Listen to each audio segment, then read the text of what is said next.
Hey everyone, my name is Sampreet. आप सबका स्वागत है एक और नए वीडियो पर। देखो, कल बार्सिलोना वर्सेस सेविया वाला गेम था। मैच मतलब जितना कैजुअल होना चाहिए था हमारे लिए, हमने सोचा जितना कैजुअल होगा।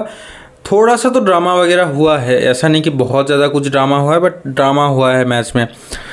मतलब गेम हमने यूजुअली जिस तरीके से खेल रहे थे दूसरे मैचेस, उस तरीके से खेला नहीं। ऑब्वियसली देखो, अब जब लीग्स होते हैं ना, जो लीग्स या फिर तुम प्रीमियर लीग बोलो, ला लीगा बोलो, जितने लीग्स होते हैं ना, आपको 37-38 मैचेस खेलने होते हैं। तो इसमें आपके सारे मैचेस एक जैसे से नहीं जाएंगे। ऑब्वियसली कुछ मैचेस में ऊँच नहीं जाते रहेंगे, कुछ मैचेस में फंसेंगे। अब जैसे ड्रॉ होगा, लो ब्लॉक्स टीम मिलेंगे आपको, तो उनके अगेंस्ट भी जीतना होता है। तो बहुत कुछ चीज़ें हैं।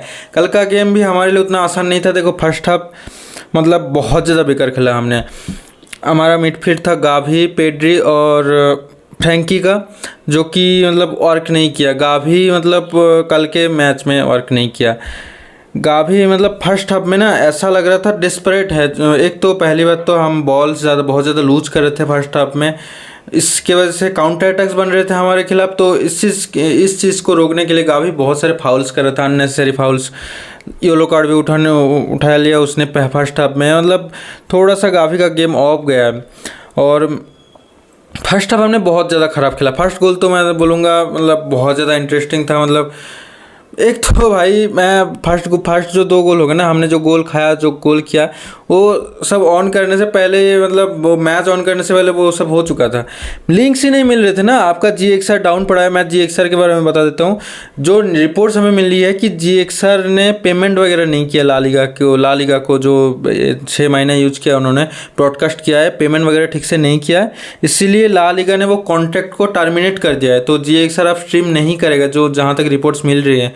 इनसाइडर रिपोर्ट, ऑब्वियसली कोई ऑफिशियल कन्फर्मेशन नहीं आया है। तो ये सब चीज़ें चल रही है, तो GXR स्ट्रीम नहीं कर रही है। अब आगे क्या होने वाला, फैन कोड वगैरह अगर ले ले तो बहुत बढ़िया रहेगा। स्ट्रीमिंग का राइट्स या फिर हॉटस्टार ले ले तो वो तो परफेक्ट होगा एकदम तरीके से। But we don't know what will happen. But देखो, कुछ तो सॉल्यूशन करना पड़ेगा ला लीगा का, क्योंकि आपके पास इतना बड़ा ऑडियंस है इंडिया में। मोस्ट प्रॉब्ली अगर रियल मैड्रिड और बार्सिलोना की फैन बेस की बात करोगे ना, all over the world spread है उनकी फैन बेस, बट इंडिया में most number of the fans है उनके। तो आपको तो कुछ सॉल्यूशंस ढूंढने पड़ेंगे आपके फैंस के लिए, क्योंकि आपके ऑडियंस यहाँ पे बहुत ज़्यादा है। तो देखना पड़ेगा फ्यूचर में क्या होता है। देखो, कल के मैच तो मतलब ऐसे मेहनत मुशक्क़त करके, एक तो लिंक काम नहीं कर रहा था हर जगह। मतलब मैंने दूसरे यूट्यूबर्स के भी मतलब वो लिंक्स वगैरह चेक किए, तो बहुत टाइम बाद मुझे ओपन हुआ, तब 10-15 मिनट हो चुका था। मैंने गोल्स वगैरह बाद में देखा। फर्स्ट गोल तो देखो ठीक था, मतलब लेवांडोव्स्की का क्लिनिकल फिनिश। बट सेकेंड गोल जो है ना, टोटली आरोह का थोड़ा बहुत मिस्टेक बोलूँगा मैं। वो जो हम इस सीजन क्रिटिसिज्म बोलते आ रहे हैं कि इनिगो मार्टिनेज और कुबार्सी के साथ हमारा जो ऑफसाइड ट्रैप बनता है वो परफेक्ट बनता है। इवन एरिक गार्सिया भी उस ऑफसाइड ट्रैप को परफेक्टली बना पाता है, बट आरोह का मतलब उस तरीके से बना नहीं पाता। और कल भी इसी का नतीजा हमें भुगतना पड़ा। जो गोल हमने कंसीड किया, एक मात्र गोल, वो कुबार्सी वगैरह सब लोग तो मतलब ऑफसाइड ट्रैप बना रहे थे सही से, बट आरोह ने उसको ऑन साइड प्ले कर दिया और गोल हो गया। ठीक है, मतलब उतना ज़्यादा आरोह पे उतना हार्श नहीं बनते, ठीक है, वो धीरे धीरे लर्न करेगा, सीखेगा। बट इंजर्ड भी हो गया आरोह, तो मैक्सिमम 3 हफ्ते के लिए इंजर्ड हो रहा है, जो जहाँ तक रिपोर्ट्स आ रही है। तो देखना पड़ेगा। हालांकि 3 हफ्ते के लिए हमारे उतना मतलब इम्पोर्टेंट गेम्स नहीं है, तो मतलब बहुत मतलब ख़राब सिचुएशन नहीं है आरोह की इंजरी की वजह से। देखते हैं। देखो, गेम के प्लेयर बाय प्लेयर बात करूँ ना, एक तो इनिगो मार्टिनेज आरोह स्टार्ट कर रहा था। आरोह को गेम उस तरीके से गया नहीं, बट इनिगो मार्टिनेज इंजर्ड हुआ था बीच में। बट आने के बाद फिर से वो जिस फॉर्म के साथ इंजर्ड हुआ था ना, उसी फॉर्म के साथ वो कंटिन्यू कर रहा है एकदम। मतलब फ्लिक के सिस्टम में ऑफसाइड ट्रैप लगाने में एकदम परफेक्ट प्लेयर है। एक असिस्ट भी किया उसने। मतलब अभी तो कुबार्सी और इनिगो स्टार्टर है, नो डाउट। कोई चांस ही नहीं है कोई दूसरा प्लेयर उनकी जगह ऑक्यूपाई कर सके। That's clear as of now. Inigo Martinez का गेम बहुत बढ़िया रखा। देखो, कुंडे थोड़ा स्लो है, आप सबको पता है। कुंडे थोड़ा स्लो है मतलब ट्रैक बैक करने में। और सेविया के पास ना पेसी विंगर्स थे। बाल्डे तो मतलब टाइम टू टाइम उनके विंगर्स को मतलब ट्रैक बैक करके डिफेंड कर पा रहे थे, बट कुंडे फर्स्ट हाफ में स्पेशली बहुत ज़्यादा एक्सपोज हो रही थी। टाइम पे ट्रैक बैक नहीं कर पा रहे थे, इसलिए हम खुल रहे थे बहुत ज़्यादा। बट लेटर ऑन क्या हुआ, कुंडे वो जो फॉरवर्ड रन्स होते हैं ना, उसमें थोड़ा लिमिट लगाया अपने आप पे। और अपना और मिडफील्डर्स जो देखो, एक तो देखो कुंडे को सिर्फ ब्लेम करके कोई फ़ायदा नहीं फर्स्ट हाफ के लिए। अटैक्स क्यों बन रहे थे? क्योंकि हमारे मिडफील्डर्स बार बार बॉल्स लूज कर रहे थे।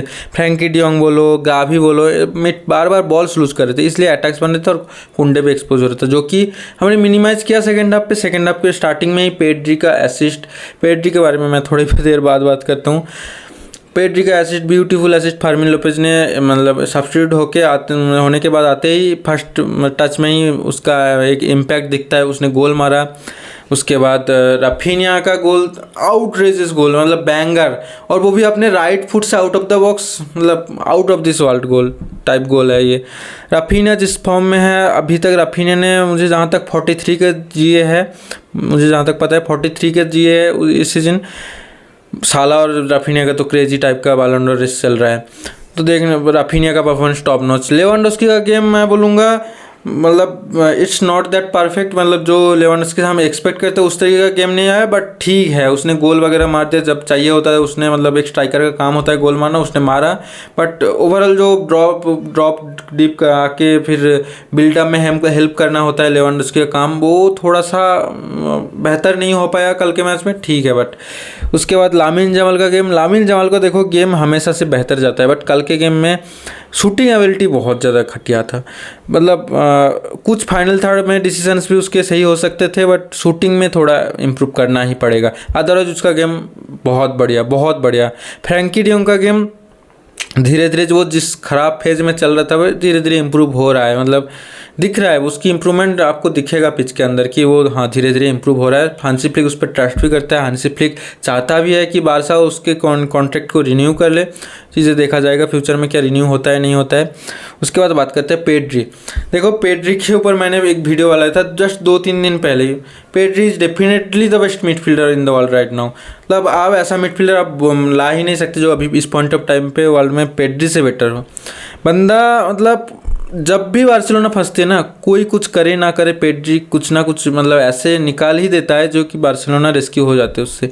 फार्मिन लोपेज वाला गोल मतलब ब्रिलियंट असिस्ट, ब्रिलियंट। आप कैसे मतलब उस टाइप के पासेस ना हम बार्सिलोना में मेसी डालता था पहले, सुआरेज के लिए, नेमार के लिए, मतलब जो रन्स बनाते उनके लिए डालते थे।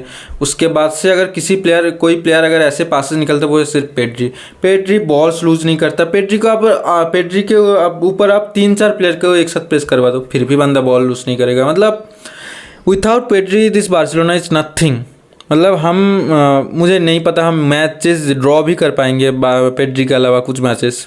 इतना ज़्यादा इम्पोर्टेंट है पेड्री इस पॉइंट ऑफ टाइम पे हमारे टीम के लिए। मतलब सही में यार मैं शब्द कम पड़ जा रहेंगे अगर पेड्री के बारे में मैं कुछ और ज़्यादा बोलूँ तो। मतलब और Pedri man of the match भी था डेफिनेटली। और उसके बाद मैं थोड़ा बात करता हूँ फार्मिन लोपेज का जो रेड कार्ड था। देखो वो रेड कार्ड तो था, डेफिनेटली रेड कार्ड था। ऑब्वियसली मुझे पता है उसने पहले बॉल को टच किया, उसके पैर के बाद मतलब पैरों से बॉल को टच किया पहले, उसके बाद टैकल मारा। फिर भी देखो जिस तरीके का वो टैकल था ना, मतलब जिस स्पीड से गया डिजर्विंग था रेड कार्ड। और हांसी फ्लिक ने बोला भी कि ग्राउंड थोड़ा स्लिपरी था इसलिए वो फर्मिन लोपेज थोड़ा स्लिप हो गया इसलिए टैकल हो गया, रेड कार्ड मिल गया। ठीक है, मतलब ऐसा कुछ प्रॉब्लम नहीं है। हमारा अगला गेम रायो वैलेकानो के अगेंस्ट है, तो उसमें अगर फर्मिन लोपेज नहीं भी खेलता है तो हम मैनेज कर सकते हैं। ओल्मो पूरी तरीके से फिट हो चुका है।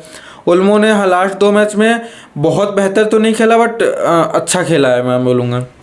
इंजरी से वापस आने के बाद बढ़िया ही खेला है ओल्मो ना।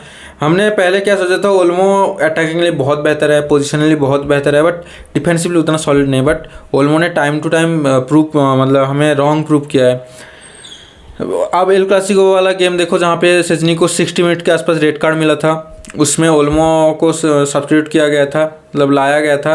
हमने सोचा था कि ये गलत होगा क्योंकि ओल्मो डिफेंड नहीं कर पाएगा, बट ओल्मो ने गलत प्रूव किया उस मैच में। सेम इस मैच में भी ओल्मो ने डिफेंसिवली बहुत बढ़िया परफॉर्मेंस दिया है, बहुत बढ़िया। मतलब हांसी फ्लिक आने के बाद ना गेम प्ले में तो डिफरेंस हुआ ही है। गोल स्कोरिंग में बढ़ा है हमारा, डिफेंसिव ऐसे ऑफ साइड लाइन वगैरह ये सब टैक्टिकली बहुत कुछ हुआ है। बट सबसे मतलब एक इम्पॉर्टेंट चीज़ जो हुआ है, हमारी जो मेंटेलिटी है हमारी प्लेयर्स की वो बहुत ज़्यादा बढ़िया है। अब याद करो PSG वाला गेम या अभी प्रीवियसली जो गेम्स हमने खेले जिसमें रेड कार्ड्स वगैरह मिले हैं ना हमने उस गेम को कंट्रोल नहीं कर पाया। हमने उस गेम में मिनिमम उन गेम्स में 2-3 गोल्स का भी लीड बॉटल किया है। बट अभी पिछले El Clasico Mbappe, Vinicius, Rodrygo वाले ट्रियो के अगेंस्ट हमने डिफेंड किया। 30 मिनट हमने 10 मैन के साथ खेल के डिफेंड किया। कल के मैच में 30 मिनट हमने खेल के डिफेंड किया और एक गोल भी मारा। That's brilliant, that shows your mentality कि आप अभी गेम को किस तरीके से अप्रोच करते हो, किस तरीके से आप गेम को कंट्रोल करने की कोशिश करते हो। That's tales a lot.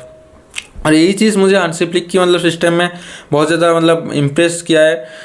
मतलब क्या बोलूँ, अभी देखो अभी इस वीडियो के लिए इतना ही। और कल तो नहीं है, आज तो नहीं है, कल मैचेस है रियल मैड्रिड मैन सिटी वाले चैंपियंस लीग गेम्स है, उसके लिए लाइव आएंगे तो प्लीज़ ज्वाइन कीजिएगा। फिलहाल चलते हैं, सब्सक्राइब कर दीजिए चैनल को और लाइक कर दीजिए वीडियो को।